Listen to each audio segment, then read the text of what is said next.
नमस्ते दोस्तों, आप लोगों का स्वागत है मेरे चैनल स्कैरी स्टोरीज पर। मैं आप लोगों के लिए डरावनी कहानियाँ लेकर आई हूँ। अगर आप लोगों को मेरी कहानी अच्छी लगे तो मेरे चैनल को सब्सक्राइब करें और बेल बटन को ऑल पर कर दें।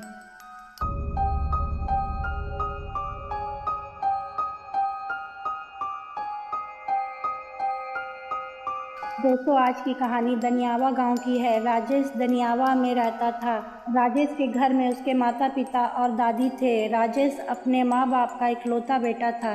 गांव में राजेश का बहुत बड़ा मकान था। वो शहर में नौकरी कर रहा था। राजेश की दादी की मृत्यु हो जाती है। राजेश अपने माँ बाप को शहर में बुलाता है, पर वो लोग शहर में आने से मना कर देते हैं। राजेश के नौकरी के कुछ साल बाद राजेश शहर में ही एक गौरी नाम की लड़की पसंद करके शादी कर लेता है। ये बात उसके माता पिता को पसंद नहीं आती, पर कुछ साल बाद राजेश की माँ की बहुत तबीयत खराब होती है। इस बीच में राजेश को भी एक लड़की हो जाती है। राजेश अपनी माँ से मिलने के लिए अपने घर पूरे परिवार के साथ गांव जाता है। वहां गांव में पहुंचने के बाद राजेश की माँ की भी मृत्यु हो जाती है। अब सब लोगों को वहां पर कुछ दिनों के लिए रुकना पड़ा। इसी बीच में राजेश की पत्नी गौरी घर में झाड़ू और घर को साफ सुथरा कर रही थी। घर के एक कोने में एक ईंट रखा हुआ था, जिसे गौरी उठा करके कूड़े में फेंक देती है। गौरी को घर के नियम और घर के बारे में कुछ भी पता नहीं था, क्योंकि शादी के बाद तो वो शहर में ही रही, सास से मिली भी ना थी कि सास उसे घर के कोई रीति रिवाज भी समझाती। राजेश की माँ का 13वीं होने के बाद वो लोग शहर जाने लगे तो गौरी बोली कि बाबूजी आप भी शहर चलो, तो राजेश के पिताजी ने शहर जाने से मना कर दिया। गौरी राजेश से बोलती है, मुझे कुछ दिन यहीं गांव में छोड़ दो, मैं बाबूजी को समझा कर शहर में ले आऊंगी। राजेश गौरी की बात मानकर वो शहर चला जाता है। तभी एक दिन गौरी घर का काम करके रात को सोने जाती है। घर में सब उसे ढूंढते हैं, पर वो किसी को भी नहीं मिलती। सभी लोग बहुत परेशान होते हैं। उस समय घर में राजेश के पिताजी, बुआ और कुछ रिश्तेदार थे। सब आश्चर्य में थे कि आखिर गौरी कहाँ गई। सुबह जब सब गौरी को ढूंढने घर से निकलते हैं तो उन्हें गौरी सामने से आती दिखाई देती है। सभी चौंक जाते हैं और गौरी से पूछते हैं कि तुम रात में कहाँ चली गई थी, इस तरह धूल मिट्टी से लिपटी हुई कहाँ से आ रही हो। गौरी बोलती है, पता नहीं, मैं तो रात को बिस्तर पर ही सो रही थी, लेकिन जब सुबह आँख खुली तो मैं बाहर कूड़े के पास पड़ी हुई थी और मेरे ऊपर बहुत सी धूल थी। घर में सब बहुत आश्चर्य में थे। गौरी की बात पर विश्वास करे कि ना करे, पर घर का दरवाजा अंदर से बंद था। गौरी घर में आकर नहाती है और फिर घर में काम में लग जाती है। रात को गौरी फिर से सोने जाती है और वो फिर से घर में नहीं मिलती और सुबह बाहर से आती है।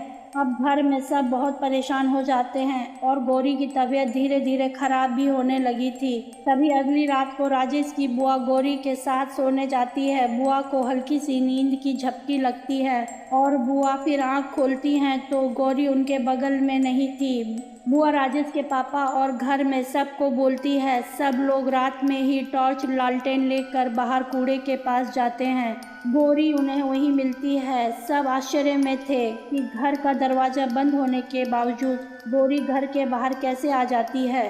गौरी को बुआ उठाती है। जैसे ही बुआ गौरी को हाथ लगाती है, गौरी अपनी आंखों को खोल के बहुत भयानक सी हंसी में हंसने लगती है। बुआ गौरी को देखकर डर जाती है और गौरी अचानक ही अपने सिर को बहुत तेजी से गोल गोल घुमाने लगती है और बोलती है, मैं इसे नहीं छोड़ूंगी। राजेश के पिताजी बहुत चिंतित हो जाते हैं और राजेश के फूफा जी गौरी को बहुत मुश्किल से कंट्रोल में करके घर ले जाते हैं, पर गौरी कुछ देर बाद फिर से वही कूड़े के ढेर पर मिलती है। सब परेशान हो जाते हैं। जब जब गौरी को सब घर पर लाते हैं, ना जाने कैसे वो कूड़े के ढेर पर ही मिलती है। जब सुबह होती है तब जाकर गौरी को सब घर पर फिर से लाते हैं। इसके बाद वो होश में आकर बोलती है कि मुझे बहुत वीकनेस लग रही है और मेरे सिर में भी बहुत दर्द हो रहा है। राजेश के पिताजी गांव में एक ओझा होते हैं, उन्हें बुलाते हैं। वो ओझा एक हवन करता है और कुछ मंत्र पढ़कर गौरी पर फेंकता है। गौरी के बाल पूरे बिखर जाते हैं। वो गोल गोल सिर घुमाते हुए बोलती है कि तू भाग जा ओझा, नहीं तो मैं तुझे मार डालूंगी। ओझा गौरी पर मंत्र फूंक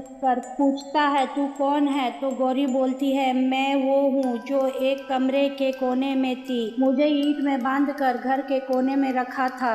इसने उस ईंट को कूड़े में डाल दिया, तो मैं इसे बिस्तर पे कैसे सोने दूँ? बहुत पूजा और मंत्रों के जोड़ पर ओझा ने इस आत्मा को अपने वश में किया और एक छोटे से मटके में बंद कर दिया और बोला कि इस मटके को कहीं खाली मैदान में जमीन के नीचे दबा दे। राजेश भी शहर से गांव आ गया था। गौरी की तबीयत का सुनकर ओझा चला जाता है। तब राजेश अपने पिताजी से पूछता है कि ये किस्सा क्या है पिताजी? तो पिताजी बताते हैं कि एक बार तुम्हारी दादी बाहर खेतों की तरफ गई थी तो उन्हें एक चुड़ैल चिपट गई थी। दादी बहुत बीमार रहने लगी थी। इसी ओझा के पिताजी ने चुड़ैल को एक ईंट में बांधकर घर के एक कोने में रख दिया था। उस कमरे में कोई नहीं जाता था और ईंट को कोई नहीं छूता था। तुम्हारी माँ के मरने के सदमे में मैं गौरी को इस बारे में बता ना पाया और गौरी ने कूड़े के साथ उस ईंट को भी फेंक दिया। शायद इसीलिए गौरी के साथ ये सब कुछ हुआ। बेटा, अब तुम गौरी को और बच्चों को यहाँ से ले जाओ। मैं यहीं रहूंगा तुम्हारी माँ की यादों के साथ। राजेश अपने परिवार के साथ शहर आ जाता है। अब सब ठीक था। दोस्तों, आप लोगों को अगर मेरी कहानी अच्छी लगे तो मेरे वीडियो को लाइक और कमेंट करें और मेरे चैनल को सब्सक्राइब करें।